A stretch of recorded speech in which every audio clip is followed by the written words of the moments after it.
I think we should be live. I just get it set up here. I know we're a couple minutes early. People usually roll in for the first several minutes anyway. If you're already here, say hello in the chat. Make sure you can hear me, see the screen, etc. Looks like everything's functioning. I just want to make sure. And then if it's your first time here, I will go through kind of what this event is. But I'm going to wait a minute for some other people to join in first. Let me say hello in the chat. And actually, let me pull up a couple more things on my end too, real quick. And if you want to put more than just hello in the chat, say where you're watching from, why you're interested in this book, Deep Learning for Biology. And if you have any book recommendations, I'm going to ask for this later again, but we need to kind of map out maybe the books that we want to read in 2026. It's always really fun to get recommendations from people.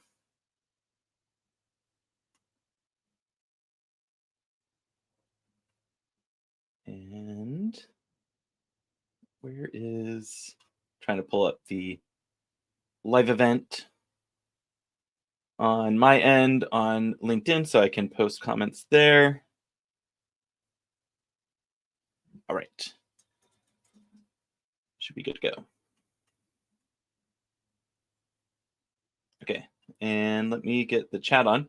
So a lot of people will just kind of stick in the chat here and talk in there, but you're welcome to join the live stream here as well. I'll share the link shortly for anyone who wants to come up and talk in audio or join with your video. Again, you can just join and you don't have to turn on your video if you don't want to. A lot of people will join and just do audio discussion. Hello, Elijah. Welcome. Awesome. All right, so I'm going to get rolling here. And real quick, before we even get going, this is the book we were reading in November. If you're new to the AI Book Club, we've been reading a new AI or data-related book every month, and then we discuss it online. And this month's book was Deep Learning for Biology. I'm going to share the links in the chat if you haven't checked them out yet. And then there's also the GitHub for this book as well. So if you just want to look at the code, you can. I really recommend buying the book, supporting the authors. This book was really good. I'm not in the biology field, but we do have a lot of people that we work with and that use our open source at Union that are in the biotech field. So it was really cool to kind of see, kind of get a deeper understanding of some of the problems they're working on or how you can use deep learning in biology. Because again, that's not my domain.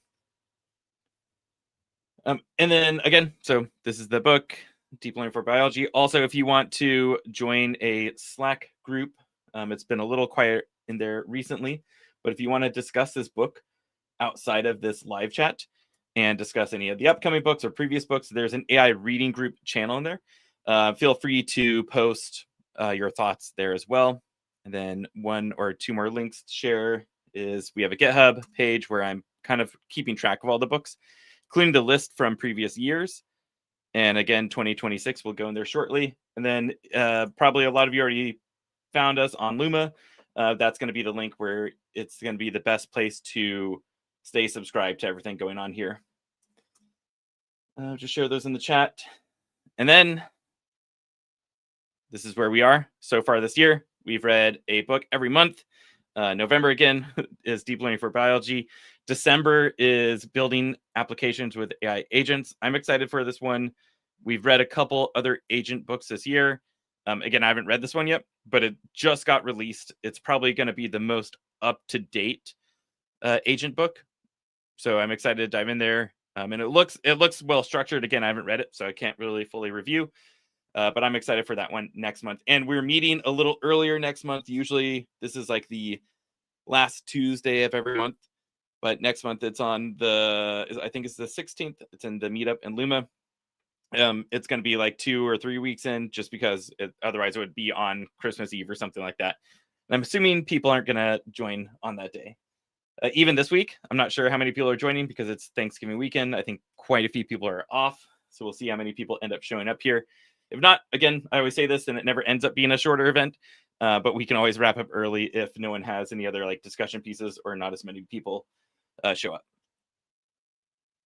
And then again, what do you want to read in 2026? These are the ones slated so far. January, several people have asked to do kind of more just machine learning focused type stuff, less of the LMs, which have taken up quite a few of our books this year. We have some vertical ones too, like reinforcement for finance, and then this deep learning for biology one. Obviously, LMs and agents, there's all the stuff coming out right now. But in January, we're going to do hands-on machine learning with scikit-learn and PyTorch. It's the new one. You might have seen this book before, those hands-on machine learning with TensorFlow or scikit-learn and TensorFlow. It was really popular, a really good foundational machine learning book. This is the new one that just got released, I think, this month or last month, that uses PyTorch instead of TensorFlow. And then we're going to read Chris Fregley's new book, AI Systems for Performance Engineering. His other book we read was Generative AI in AWS, I believe was the title. Really good. I'm really excited for this book. Again, I haven't read it yet, but I browsed some of the chapters, and it goes really deep into optimization for things like CUDA and GPUs. It looks really, really good, really technical. I think it's quite long too, so it might be a lot to try to get through in a month, but it's going to be fun. I'm excited for that one. So again, if you have recommendations for what to read next month, let me know either in the chat or in the Slack channel later. And there's a whole bunch coming out next year. A lot of these are in early release right now. I kind of like to wait until they're actually released before putting them in the actual schedule because they get delayed. So they might say they come out in April, but then they really end up coming out in June. So I'm keeping an eye on a whole bunch of those. A couple that did just come out recently that are interesting to me is context engineering for multi-agent systems. I might browse that real quick, put it in. And then Neo4j, which is a graph database that I've been wanting to do some work with. And they're actually in the chapters today, they use graphs for one of the biological applications. I don't think they used Neo4j. It was called Graph Sage instead. Not named after me. But that's been something I've been wanting to kind of dive deeper in. I don't know if anyone else is interested. Someone said, hey, in the chat. Hello, welcome. And then, so this is the format again. Say hello, talk in the live chat. And then if you want to, you can go on LinkedIn, find me, Sage Elliott, message me. I'll directly share a link if you want to join for the audio and video. I'm also going to share a link in the LinkedIn chat here as well too, if people want to join. And other than that, I'll kind of go through and recap the book. And again, if you want to come up, awesome. If not, saying hello in the chat, being a little active in the chat is always really fun, I think, for everyone as well. And then the recordings will be on LinkedIn or YouTube, wherever you're watching it right now. You can always come back after the event has ended. Oh, and one thing real quick. People always ask for the slides, even though I don't put that much in the slides. But let me just get a shareable link for everyone. And I do usually take some notes in there as well. So I'm going to share the slides.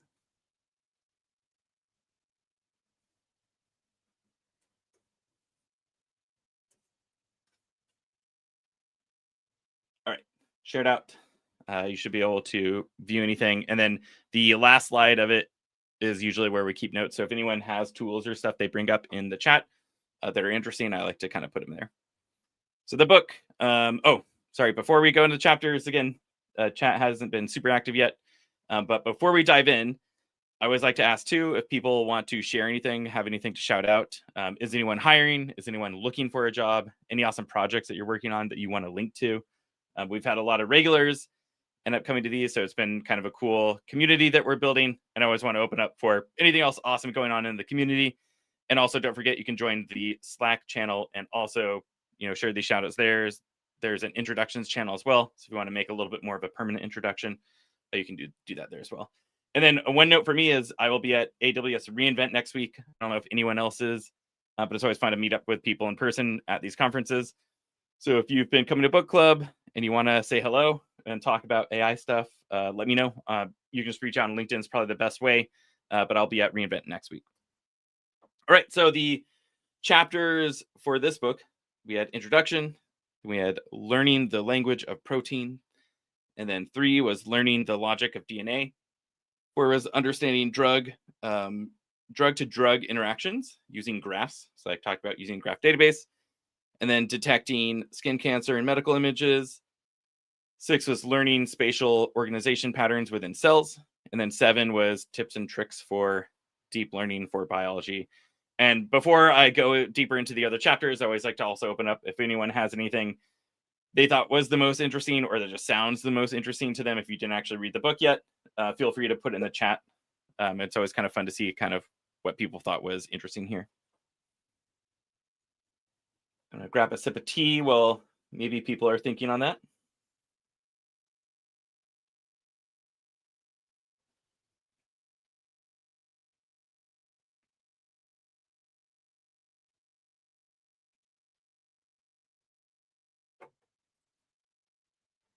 All right, so I'll go in. Again, if you have thoughts, put them in the chat. If you want to join, let me know as well. Make sure I actually am getting messages if people did.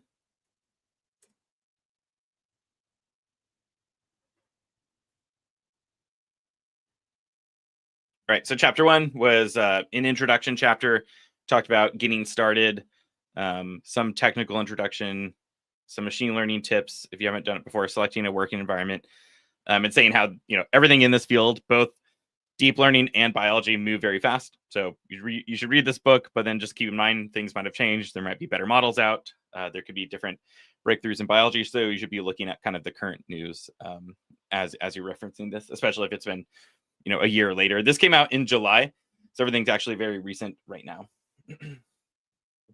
And Elijah said spatial organization within cell sounds interesting. They did not read it yet. Yeah, that was really cool. They use we'll go to the slide here. Actually, I'll go ahead and bounce to that real quick. This one was pretty cool. They use a autoencoder, specifically one that was called vector quantized variational autoencoders. So I've done some autoencoders and variational autoencoders years ago when I was kind of learning or diving a lot deeper into deep learning. And autoencoder is basically you take an input and then it compresses it down into weights in a neural network. So you kind of get an embedding space, and then it recreates that on the output. So it tries to recreate the input on the output, but it's usually kind of a condensed version. It's not quite as good, but what's cool is you learn about in those embeddings, you basically condense information to be way smaller that you can recreate an output that's pretty similar. And so they use that in here to kind of create an embedding space for cell structure, which I thought was pretty cool. And then they had, and I don't show the book in the stream because I'm pretty sure that was like a copyright thing, but they had really cool graphs in there and like showing the representation of the embeddings for all the stuff. I thought was pretty cool. And a cool use case for autoencoders that I just hadn't seen before. And every chapter in here, there's only 7 chapters. They're really long, not in a bad way at all. Just they're really thorough. I thought this book was super well written. So for every single chapter, they start with like a biology primer, talking about the problem that they're trying to solve and why it's important in the biology space. So in this one, it's like how the cell is organized, all the different things that make it up, and like where they live can tell you a lot about the type of cell it is. And then they go through a machine learning primer talking about the type of model that they're using and why it might work for that use case. Sometimes you even start with like a simpler model and then you go into another model that works better. So in this case, they kind of built it up talking about just autoencoders and then variational autoencoders and then the vector quantized variational autoencoder. And then you create the embedding space of the cell structure. And then they walk through how to do it very thoroughly. And again, the code is in the GitHub that we shared as well, if you want to check out the code. In this case, they walk through is constructing the data set. So they talk about where they get the data set from. Sometimes too, they'll talk about like the real kind of super thorough data set that you would probably use or start with. And then sometimes you might use a kind of a smaller one that's on Kaggle or something like that for the example in the book. A big reason too is just these data sets are massive. So if you actually want to train the model in here, you might use a subset. And then you build a prototype model, training it with a small image data set here, and then understanding the model and then improving the model. So every chapter kind of has a structure, and I thought it was really well written. If you're interested in kind of the deep learning for biology space, like I was saying, I don't work in that space. I work with people that work in that space sometimes. And I thought this was just like a really, really good introduction, probably both on the side. Like if you're coming either from like you have some machine learning, you want to learn about how it's used in biology, or if you work in biology and you want to learn more about deep learning and machine learning, or if you don't know either, this is a really good introduction kind of for both of the concepts.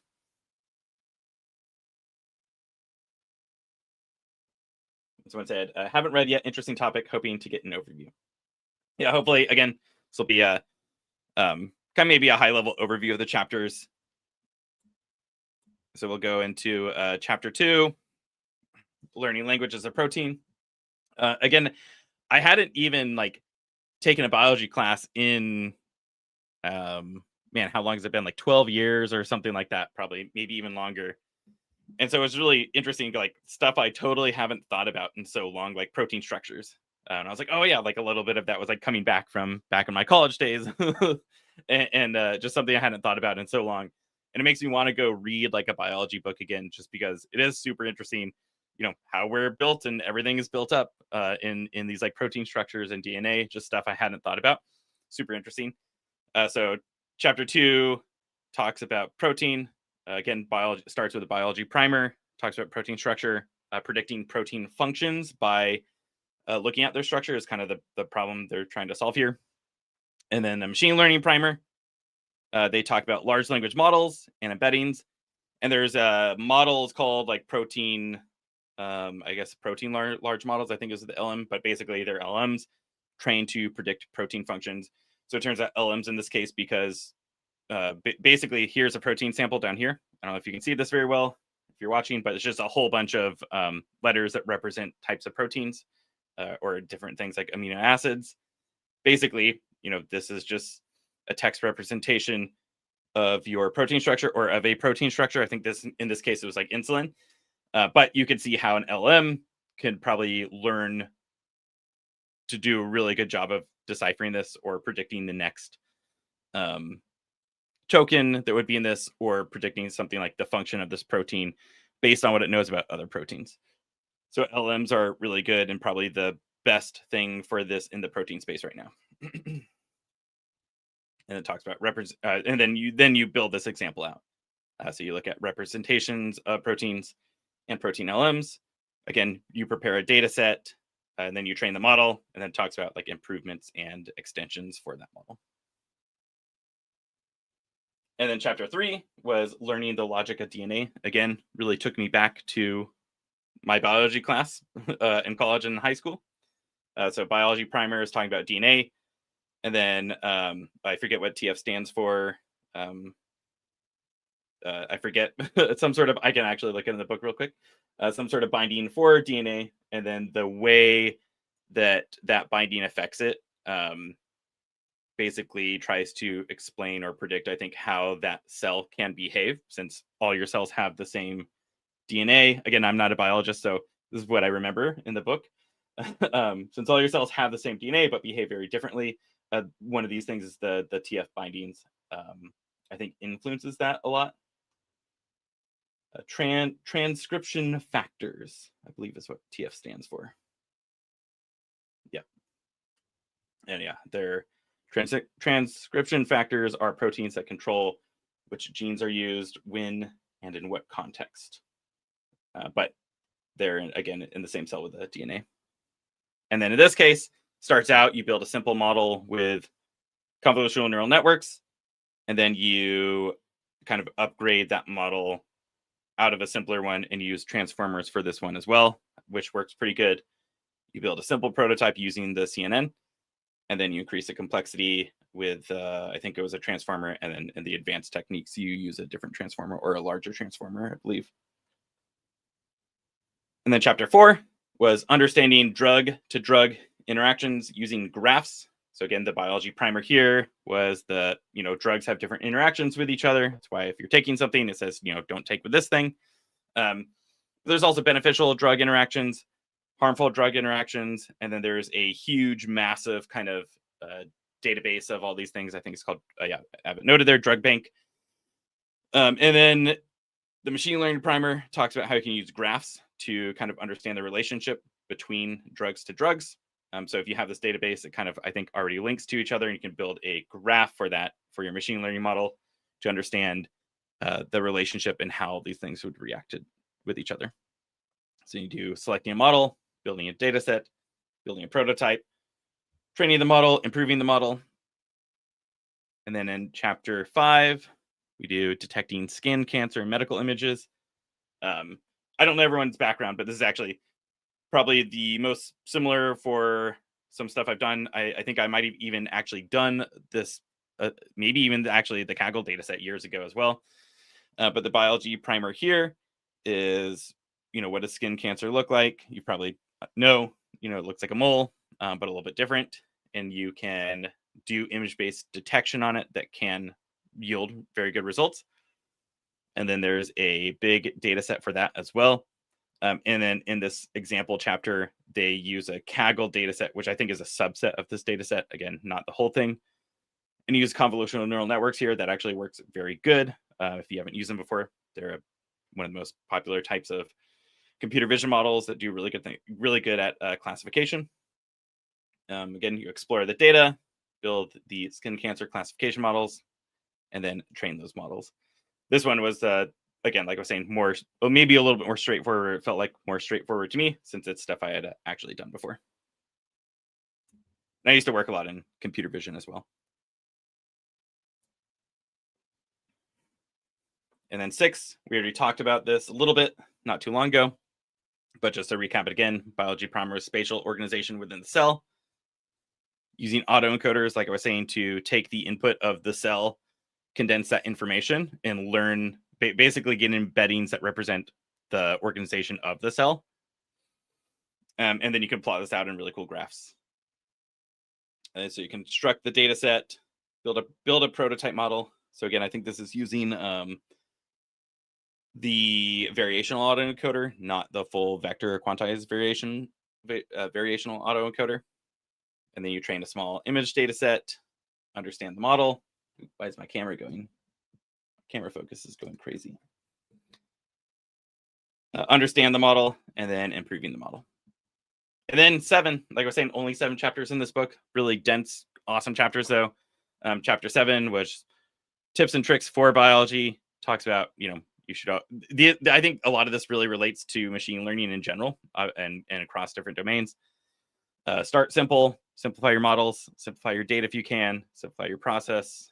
Talks about some common data issues, biology specific gotchas, common model issues, things that, again, if you've done machine learning before, you've probably experienced, like data drift and having bad quality data in your model, and then poor model performance, which those things all affect. And that was the book. That was a quick recap. So chat's been a little more quiet than normal today. What do people think?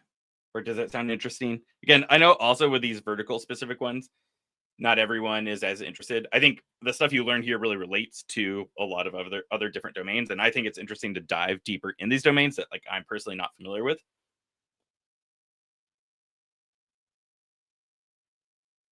Oh, Elijah asked, why do you think it would be useful to have that spatial embedding? Yeah, the use case for that is, I think it's like understanding how they function, like what the function of the cell would be when you're looking at it. But let me double check.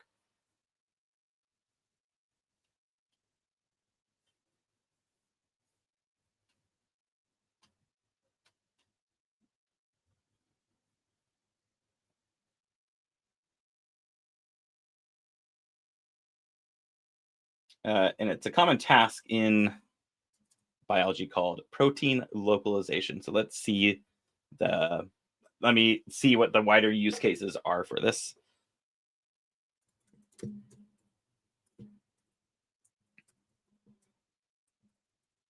Let's ask, why is protein localization useful?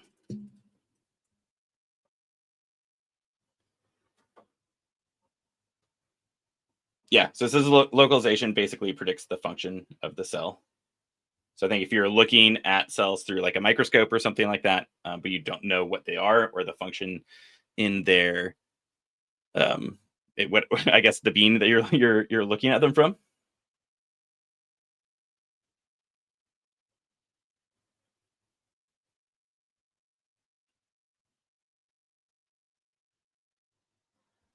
And it can help infer biological pathways.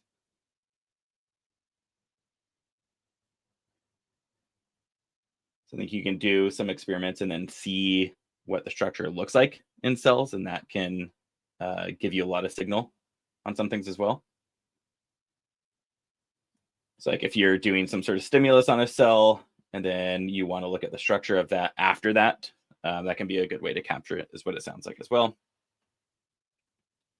Also, I guess proteins move around in cells sometimes, and that can be interesting to map, I guess, again, from stimulus or outside of stimulus.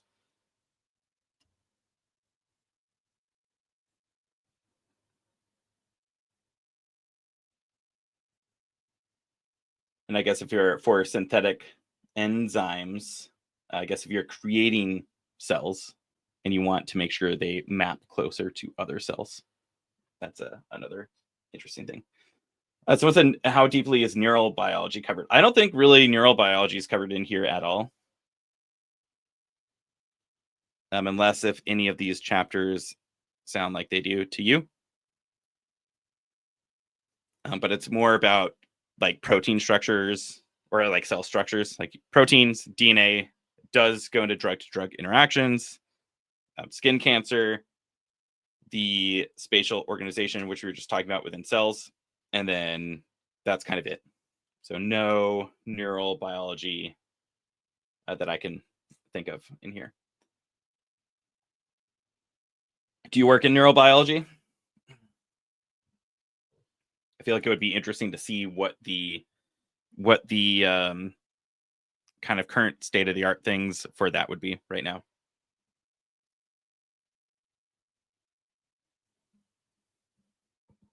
I think Elijah said molecular imaging. Yeah, I think that's kind of what the spatial organization is doing, right? You're recreating, you're getting an image, and then you can create that embedding space that allows you to kind of, I think, more easily visualize it, and then with that compare to other cells that you got the embedding space from as well.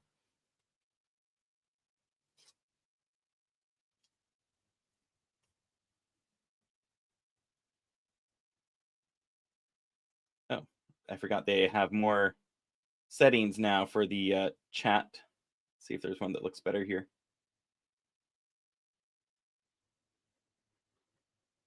Someone said, which I just see LinkedIn user, says, did they work through certain examples? Yeah, so if you missed it, each of these chapters has like a hands-on example. They dive into like what this is. Like I was saying, I don't currently work like in the field of biology full-time or anything like that. Working with people that do, and we help build tools that people use for like training models and deploying models. But so it dives into like a biology primer on what these things are, like proteins or DNA. Like I was saying, it kind of brought me back to awoke some college class memories of all this stuff, which I hadn't thought about in a long time. And then you go through and you build an example. So we'll go through a machine learning primer on whatever the type of models is that you're using for this, how it might work. And then you actually step by step go through. And they have a GitHub repo. So I think I shared this earlier, and it's actually in the slides as well.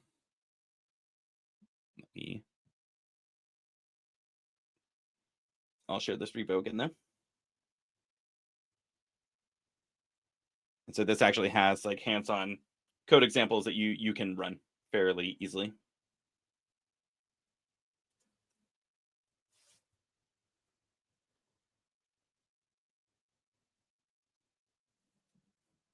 I'll also share one more time, no pressure if no one wants to come up, but if you do want to come up and talk on stream, you're welcome to, and I'll share the link for that in the LinkedIn chat again.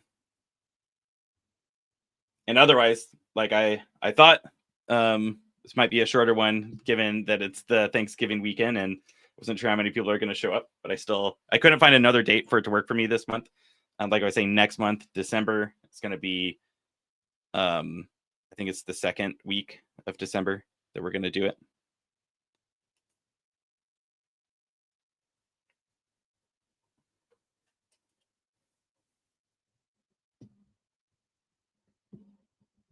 Any other thoughts or questions that people have?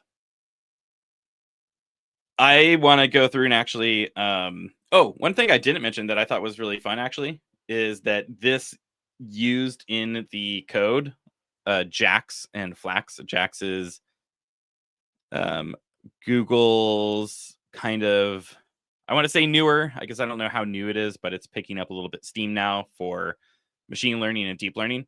It's kind of like you can imagine as like the next TensorFlow a little bit. It's a different abstraction, but it's a deep learning framework, or it's a basically like a NumPy where you can do matrix multiplication really easily on GPUs inside Jax.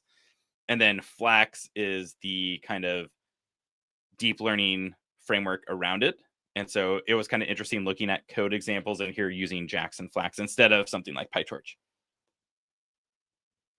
But I want to actually go through and even just take some of these data sets and then build my own models off of it. I thought I like these books linking to interesting data sets that you can go play with as well. So I might even take like this Kaggle one and rebuild a model and a workflow on it in kind of this biology healthcare space. I think is really cool. Elijah said, "Oh, what chapters did I think the most interesting?" I think the spatial organization one was kind of the most interesting to me. I hadn't seen like the I didn't think about using an auto encoder for something like this, so I thought it was just a really unique application of it, and I really like seeing stuff like that. So that was really fun. Actually, I wonder if because I don't want to show the book, but I can show the open source code. Let me see what's in the notebook here. See if it has any of the cool visualizations. This is reading in the dataset cell. And then so this, I think, just skimming through this, so I think this is the input image, and then this is the output from the autoencoder. So again, the autoencoder condenses the image information into like a very small space inside the neural network. So this becomes like weights, and then it recreates the image on it. So as you can see, it doesn't look as good because it's using a very condensed representation to kind of rebuild this image. But this is kind of checking that, yeah, like it definitely learned, how to represent this image inside that space. Then you can take the embeddings inside that space and see if they have this. Yeah, so you can take the embeddings inside that space and then see how cells are structured versus other cells, which is really cool.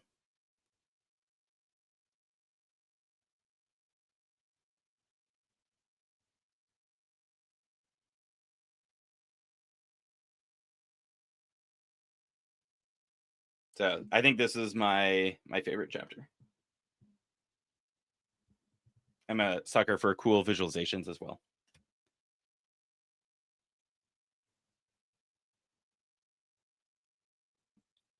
And I'll ask the question too, if more people are here, is what other books do you all want to read next?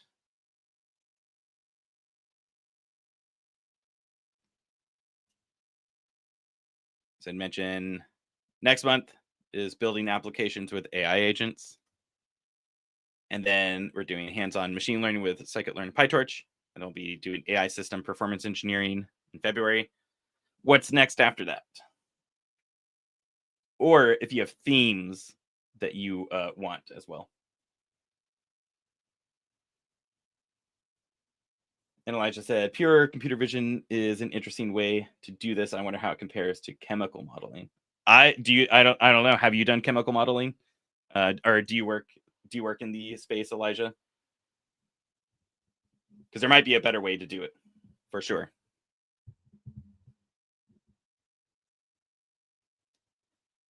And maybe they kind of it clearly works decently. but maybe they also wanted to show it off as a technique, and so they kind of chose that versus some other modeling technique.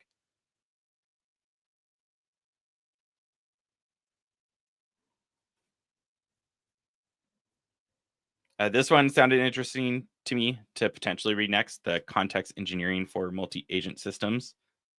We've read his stuff before. I think we read the RAG one last year, and it was decent. And this actually is something that I was tackling the other week. It's kind of handling context, actually probably exactly what this book covers, handling context between multi-agents. So I would be interested to, I don't know, maybe read a whole book on it and see what the best way is. Do you work in the biotech space, Elijah? Since you know about all these different types of modeling.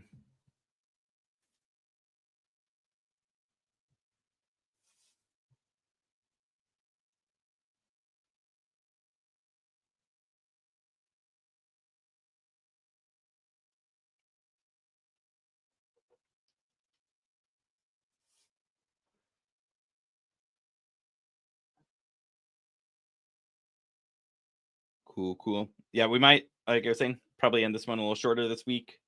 Hopefully still enjoyed the kind of quick recap. If no one else has anything they want to come up and discuss, which is totally fine. Usually we end up going the hour, but I'm totally fine like cutting it short this week.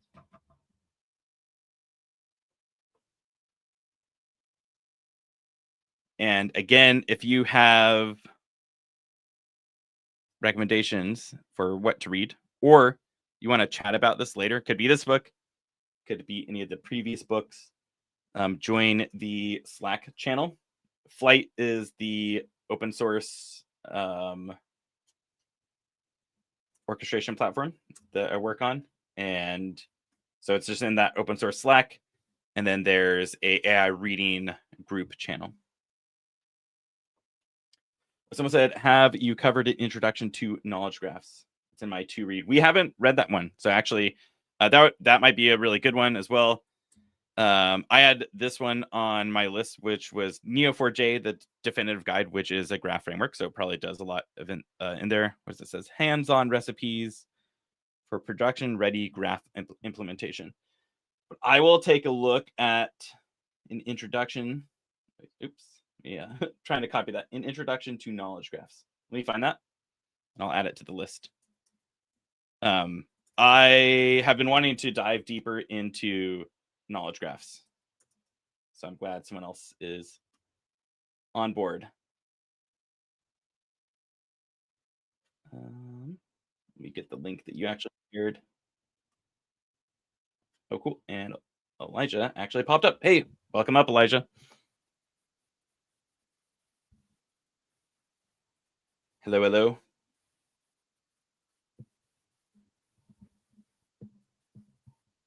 Hello. I don't know if you can hear me. Hello. I can hear you. Or I could.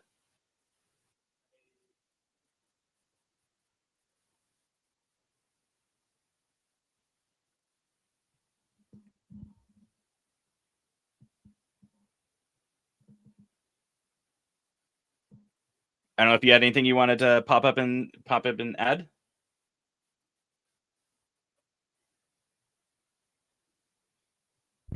Hello. How's it going? Hi. Yeah, I think the LinkedIn stream is lagging a little behind this one, but I was just gonna say I'm interested in learning more about machine learning for biology. I'm still definitely a beginner in machine learning, but I recently found out about Extropic's new thermal computing chips and how they can supposedly speed up inference by up to like 10,000x, and how that could be useful for biological simulations. And so maybe if we learn study something that has to do with biological simulations or something that requires a lot of inference, might be able to apply thermal to that. Thermal is an open source library that allows you to test the thermocomputing principles without the actual chip. So Oh, cool. I haven't heard of that. I'll look that up. I'm making a note here too. And then also I was going to capture the note of the Introduction to Knowledge Graphs book. I'll take a look at that one. I think for sure, based on what I've heard too, like we'll do a knowledge graph book. We'll see if that's the right one to try to cram into a month. Is it the Springer textbook one that might be a little heavy versus one of maybe one of the O'Reilly ones? But that is an area I want to cover. This would be great. And then thermo, that looks interesting. Thermo. Let me see if I can find the GitHub. Have you used the open source library? yeah. So I was actually going to try to post the link here. Oh, cool.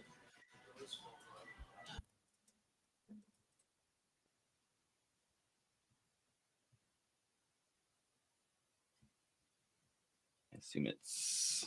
Oops. Should have searched for in the window. Is it this one?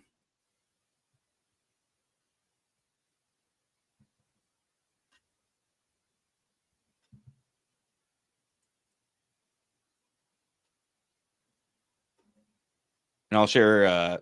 I shared the slides before, but I'll share them again in the Slack channel too. So if you want to grab any of these links, they'll be in there as well. Well, it didn't let me post the link on the main chat, but I posted it in the studio chat. Oh, I wonder why that is. Cool. I will. Oh, well, I think it's a different one. I will grab that and I will post it in there. Thank you. And I'll post it in. That main chat doesn't go to the LinkedIn because I think LinkedIn's API doesn't do that. So I posted in both chats for people to find. Someone asked, Elijah, are you looking for a job? That is also like one of the things. I don't know if anyone's hiring, if anyone's looking for a job. It's always kind of fun to see as well. Oh yeah, looking for a job in neuroscience or biotech. Tommaso, are you hiring? I think you were asking about neuroscience earlier.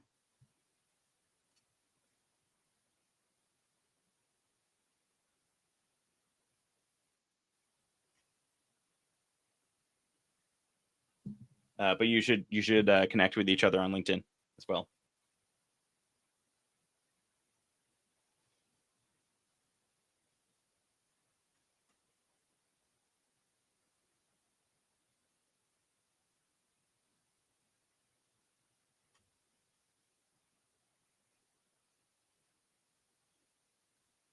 I know there's a few second lag usually between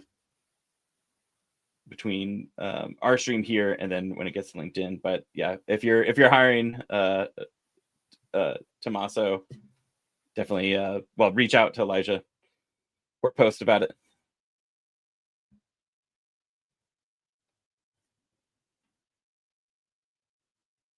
Cool. Anything else before we wrap up the stream?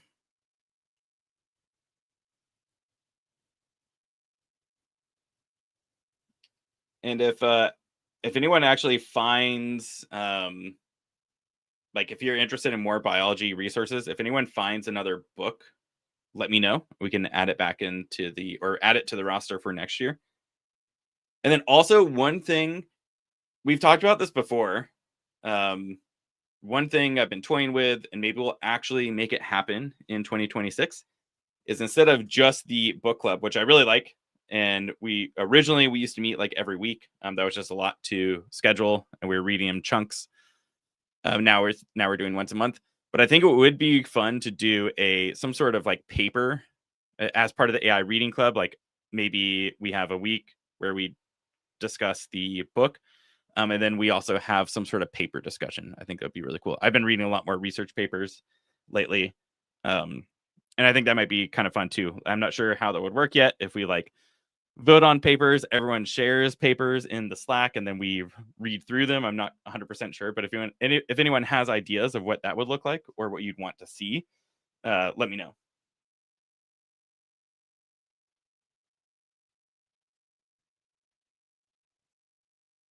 and they said they are hiring. They have a startup. You can reach out. So Elijah, you should definitely connect if you haven't already on LinkedIn with that person. And it's awesome that these events connect people like that.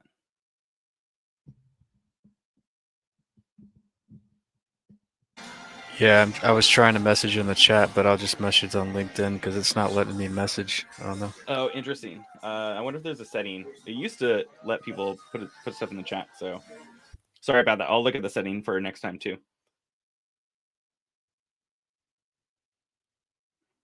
Oh yeah, someone said NeurIPS is coming up. By the way, great point. There's probably going to be a lot of awesome papers out of there, and maybe we should do like a NeurIPS recap.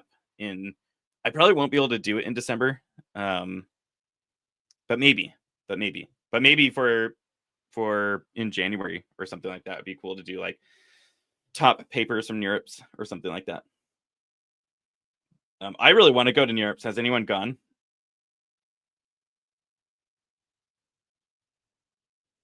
And Ram said they like the idea of parsing interesting research papers. Awesome. Yeah. Do you have an idea of what that event would look like?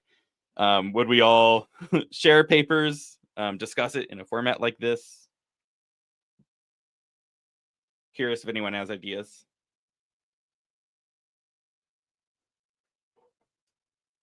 Maybe we parse them and share them on Slack, like on a week leading up before it or something.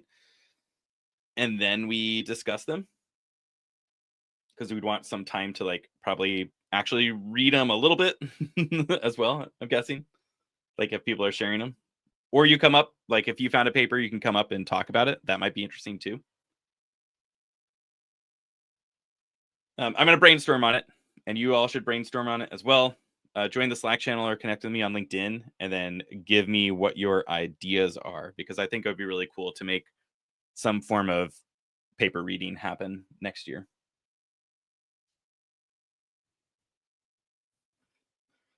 Ram said, I think we could pick a single paper of interest, review them ahead of time, and then discuss. Yeah, I think it'd be good. And maybe we even do like we all share our papers in the Slack channel. Probably, I'm thinking the best way to do this probably like have it in the AI Reading Club Slack channel. We share papers. Hopefully, we can all read through them. I know we get busy, so it can be hard to. One thing I've actually found that's really really helpful for reading research papers for me recently is putting them in Notebook LM and then listening to the podcast version of it, which is awesome. And then I go read the paper. Because the podcast versions are usually, for most of the ones I've done, you get like a 15-minute rundown, and they're actually really good. And then so it's a good way of kind of absorbing the high level concepts and like what that paper does, what it means. And then you can go read the paper. And at least for me, that's actually been really good, really nice. I don't know if anyone else has done that yet, but I definitely recommend it. And I haven't done, let me pull up Notebook LM actually real quick. So I haven't done,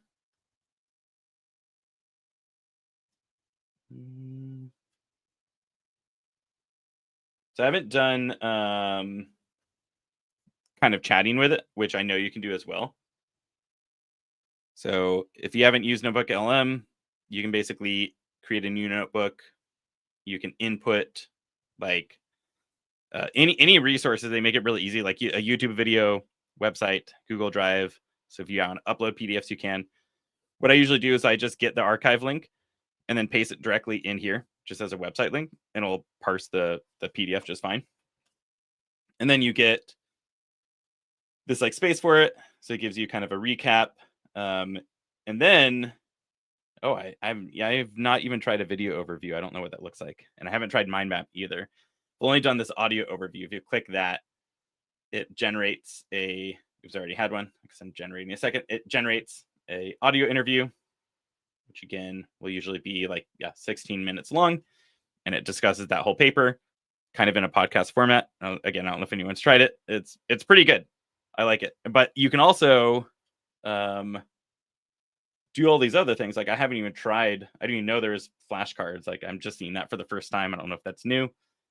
I haven't tried this video one, but you can also chat about it. So you can ask questions about that paper. And I haven't really done that either. I've mostly just used the audio overview. But if you're reading a lot of papers, I have found this pretty helpful. I don't know if anyone else has.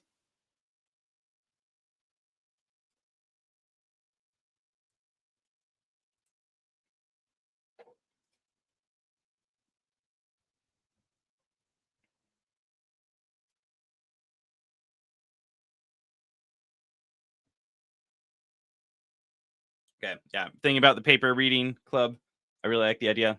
Ram, I like the input. Thank you. I'll think about how to structure that, and maybe we'll try for January or February. Probably realistically, I think in December, I'm kind of already packed with events and some other work I need to get done. But I will build up the process for what that looks like, and I like the idea of submitting papers and then pulling them up and discussing them. I think that sounds great. And maybe we have like we'll aggregate the papers and I don't have like a vote on the most interesting ones or something like that, or like what people want to discuss the most, and that could be the order we discuss them or something. If there's too many, if there happens to be too many papers, which would be a good problem.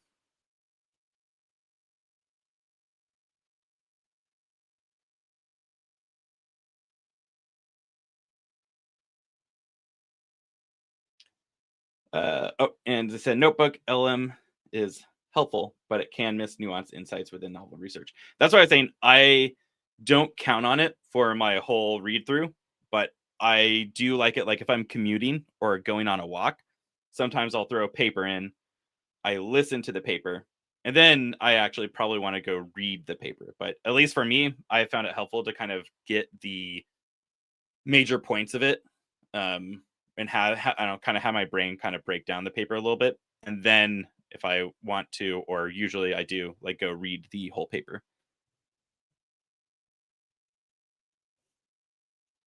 But yeah, I wouldn't, just like any other LM based tool, I wouldn't rely on it 100% to be fully accurate. But I have found it helpful.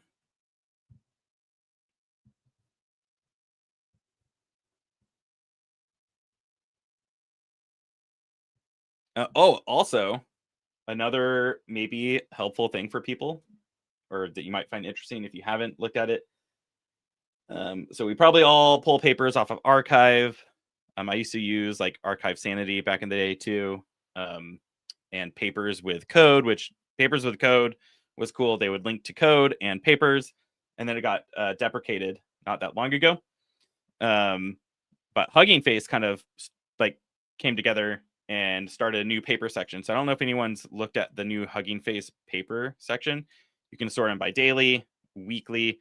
These are the most popular in the week. So often they are in that week, but sometimes you'll get a little bit older one too. It's just based on, I think, upvotes that week about the paper, and then monthly. And you can go back in time. But this is a really cool way of like, I usually come in every week and kind of see what's going on here. You can click in and then go to the archive page.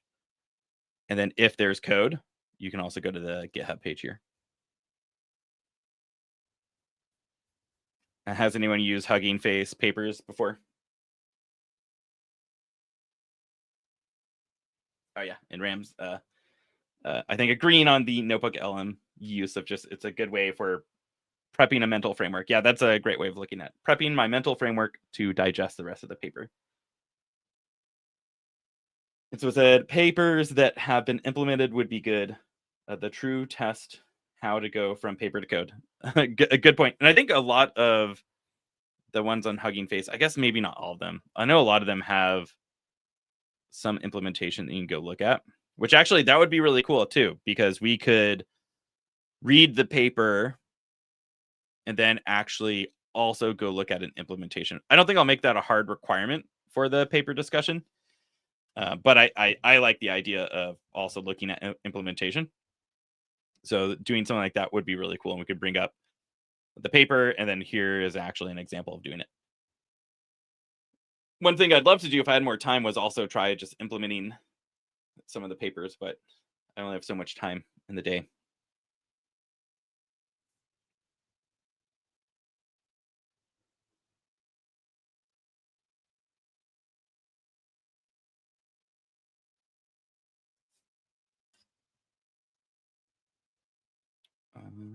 I'll share this out too. So it's under, if you go to Hugging Face and you go to the community tab, there's this daily paper section. You can also subscribe to it and get emails daily. I think I know I get the emails, and I'm pretty sure it's daily. And they'll say these are the most interesting papers this week, and you can discuss them as well in Hugging Face. So if you haven't looked at this, definitely recommend it. Let me share that in the chat as well.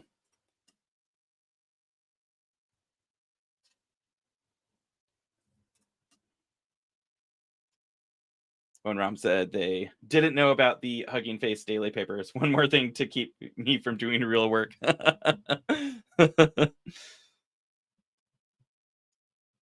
I'll put this in the notes as well. Yeah, they can take up a lot of time if you actually want to read all the papers that they send out every day. I usually just skim titles, and then every week I'll try to actually go and skim a little deeper, at least on some of them.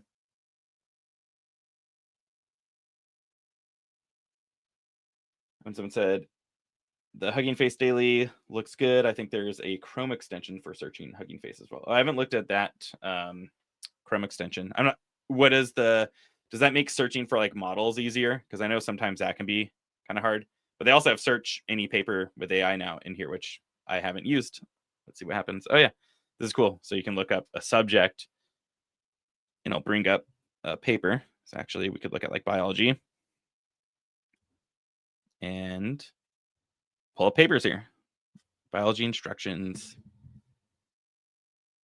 Yeah, this one doesn't have code. Cool. I think that search feature here is new. I'm not sure if that's what the person was talking about with the Chrome extension, because I don't think this existed until recently. But yeah, awesome. This is my favorite paper discovery area now, since Code with Papers is gone and Archive Sanity, the hosted version, is gone. I think it's still open source, so if you wanted to host it, you could.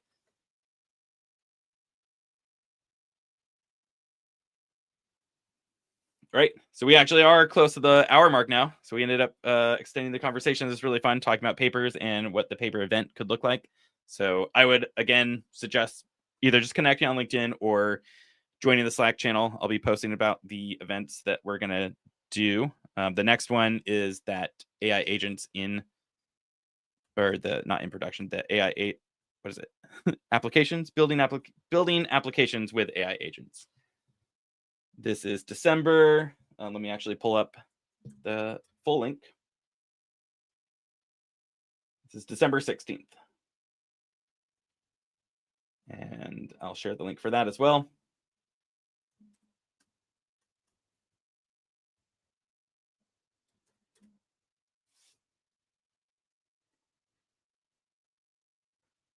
Awesome. Thank you for coming. Thank you for talking in the chat. That's what makes this event fun, is not just me talking. Even if you don't want to come up and join the audio, I think just talking so much in the chat is really cool.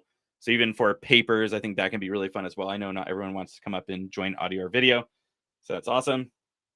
I think we'll wrap up the stream. Thank you so much, everyone, for talking in the chat. Elijah, thank you for coming up and sharing that interesting looking open source library and a little bit more about yourself. Hopefully you got hired by the person who found you over here. So that would be an amazing outcome for this event today too.